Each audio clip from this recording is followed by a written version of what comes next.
got our country back. Brexiteers like Nigel Farage and Boris Johnson won the referendum, and the new Prime Minister promised... Brexit means Brexit, and we are going to make a success of it. About that.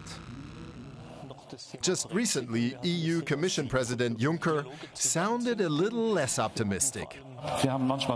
We get the impression that the Britons think we are leaving Great Britain.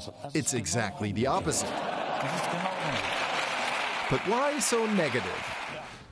Because the EU's chief negotiator and the UK Brexit minister have been negotiating and negotiating. Then the UK changed its Brexit minister and they negotiated some more. With this result. We must finalize the withdrawal agreement, and we are not yet there, this document. We must also prepare a political declaration on our future relationship. You can see all of this is borderline, literally. We mean the border between Northern Ireland, which is part of the UK, and the Republic of Ireland that belongs to the EU. This remains the main sticking point in the negotiations. Everybody wants to avoid the border. The EU has suggested pushing it into the Irish Sea, but Theresa May rejects an external border separating two parts of the UK. It could be avoided if the UK as a whole were part of the European single market and customs union.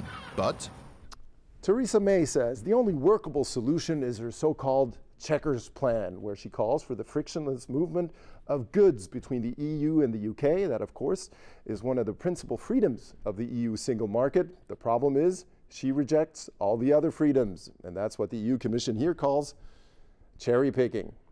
And that won't fly.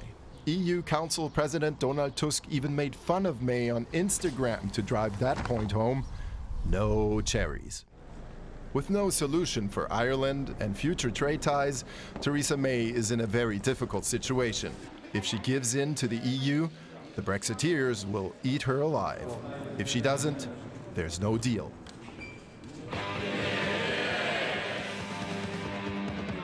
Brexit still means Brexit, but not even Theresa May seems to know whether it will be soft or hard.